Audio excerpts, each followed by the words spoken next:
dan sejahtera dari Allah menyertai kita semua. Paskah merupakan puncak dari serangkaian masa prapaskah selama 40 hari.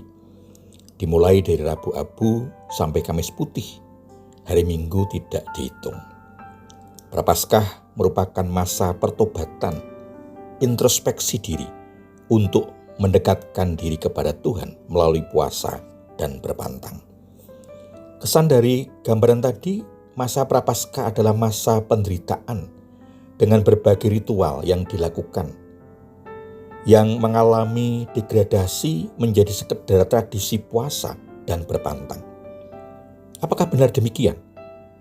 Ada pendapat berdasarkan pengalaman pribadi, ketika orang percaya sungguh-sungguh menghayati masa prapaskah yang berpuncak pada Paskah, akan mendapat berkat yang luar biasa dari Tuhan, bahkan menjadi antara petik senjata bagi kehidupan selanjutnya.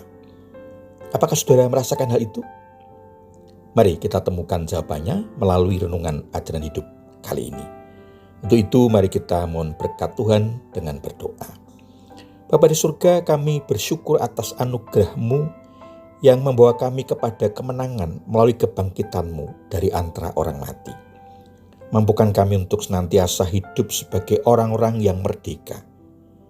Kami akan terima firman-Mu, Roh Kudus memimpin hidup kami, memampukan kami untuk memahami, menghayati, dan melaksanakan dalam kehidupan sehari-hari. Mohon ampun atas kekurangan dan dosa-dosa kami. Berfirmanlah ya Tuhan, kami siap untuk menerima. Di dalam Tuhan Yesus Kristus, doa ini kami alaskan. Amin. Saudara yang dikasihi Tuhan Yesus Kristus, firman Tuhan yang akan kita dengar dan renungkan bersama diambil dari Injil Lukas pasal 24 ayat 1 sampai dengan 8 yang tertulis demikian. Pagi-pagi benar pada hari pertama minggu itu, mereka pergi ke kubur membawa rempah-rempah yang telah mereka sediakan. Mereka mendapati batu sudah terguling dari kubur itu. Dan setelah masuk, mereka tidak menemukan jenazah Tuhan Yesus. Sementara mereka termangu-mangu karena hal itu, tiba-tiba dua orang berdiri dekat mereka, memakai pakaian yang berkilau-kilauan.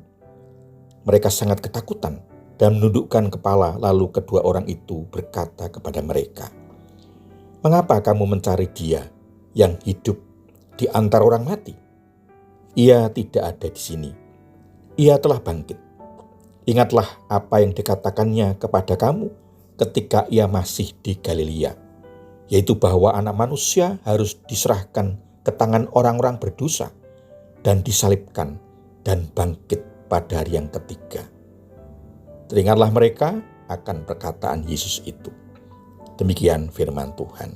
Saudara, bacaan tadi diberi tema berkat Paskah. Saudara, perempuan-perempuan yang datang ke kubur Yesus terlambat. Mereka hanya menemukan kubur yang kosong. Ketika melihat batu penutup kubur itu sudah terguling, mungkin timbul dalam pikiran mereka, orang-orang yang mencuri jenazah Yesus sudah menodai kubur itu. Mereka tidak tahu lagi apa yang harus dilakukan. Dalam pikiran mereka, mungkin Yesus sudah dibangkitkan dari kematian dan hidup. Kuburan yang kosong itu tidak memberi bukti apa-apa. Baru setelah malaikat-malaikat itu memberi kabar bahwa Yesus telah bangkit dan mereka percaya. Dan mengingatkan kembali apa yang telah dikatakan kepada para murid pada waktu di Galilea.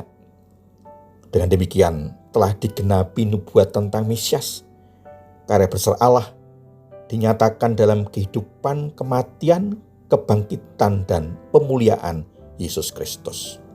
Saudaraku, bagi para murid, Paskah membawa dampak luar biasa.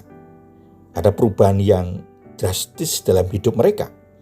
Semula mereka diselimuti duka yang dalam atas kematian Yesus. Sekarang setelah Yesus bangkit, mereka dibangkitkan semangatnya dan kembali mengingat pengajaran dan pesan-pesan Yesus, termasuk kematian dan kebangkitannya. Ada suasana baru, semangat baru, dan kembali diingatkan akan panggilan yang seolah terkubur pada waktu Yesus mati. Terasa menjadi hidup kedua dalam panggilan yang sama. Saudaraku, bagaimana kita menghayati Paskah dalam kehidupan kita? Apakah kita juga merasa ada berkat besar yang bisa membawa perubahan dalam hidup kita sehari-hari, seperti yang dirasakan para murid? Atau Paskah sekedar rutinitas ibadah, bagian dari ritual-ritual yang harus dilakukan sebagai orang percaya, sekaligus sekedar merayakan hari besar yang setiap tahun datang dan setelah itu dilewati dan tidak ada kenangan yang tersimpan, apalagi mendapat berkat yang berdampak dalam kehidupan selanjutnya. Tetapi juga ada orang-orang yang sungguh-sungguh menghayati Paskah sejak memasuki masa Prapaskah, Minggu Palma, Kamis Putih, Jumat Agung, Sabtu Sunyi, berpuncak pada Paskah. Selama Prapaskah menjalani masa puasa dan berpantang yang membawa orang percaya pada pengalaman rohani yang dalam. Orang-orang seperti itulah yang akan bisa merasakan dan menemukan berkat dari Paskah. Saudaraku, berkat Paskah apa yang akan diterima dalam kehidupan orang percaya yang menjalani masa Prapaskah dan berpuncak pada Paskah? Yang pertama, kemenangan di dalam Kristus. Kebangkitan Tuhan Yesus dari antara orang mati berarti kemenangan atas dosa dan iblis. Kemenangan itu juga menjadi kemenangan bagi setiap orang percaya yang percaya kepada Tuhan Yesus Kristus.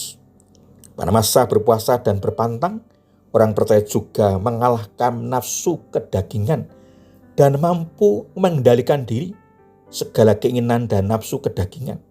Sehingga dalam kehidupan selanjutnya, orang percaya akan mampu menghadapi dan mengalahkan segala cobaan dan godaan dalam kehidupan.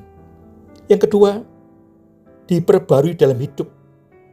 Tuhan Yesus mengalami hambatan, godaan dalam menjalani panggilan mesianisnya, tetapi selalu kembali pada misinya di dunia sampai kematian dan kebangkitannya dari antara orang mati. Demikian juga kita, selama masa Prapaskah kita selalu diingatkan untuk fokus pada panggilan melalui introspeksi, evaluasi, menghadapi godaan, cobaan, halangan, rintangan untuk tidak menyimpang dari panggilan Tuhan dengan kembali ke tracknya. Melalui puasa dan berpantang, kita diajar untuk mampu mengendalikan dan menguasai diri dari dorongan ambisi dan keinginan-keinginan yang menyimpang dari kebenaran Tuhan, sehingga hidup seturut dengan kehendak-Nya. Amin. Saudaraku, mari kita berdoa. Bapa di surga, terima kasih firman-Mu menolong kami menemukan berkat-berkat dari sengsara kematian dan kebangkitan-Mu yang kami peringati dalam Paskah. Mampukan kami untuk tetap setia kepadamu dalam kehidupan kami. Mohon ampun atas kekurangan dan dosa kami. Di dalam Tuhan Yesus Kristus, doa ini kami alaskan. Amin. Saudaraku yang dikasihi Tuhan Yesus Kristus, demikian renungan ajaran hidup. Saya bertemu kembali dalam renungan selanjutnya. Kasih karunia dan damai sejahtera dari Allah Bapa dan Tuhan Yesus Kristus, pimpinan dan penyertaan Roh Kudus memberkati saudara sekalian. Amin.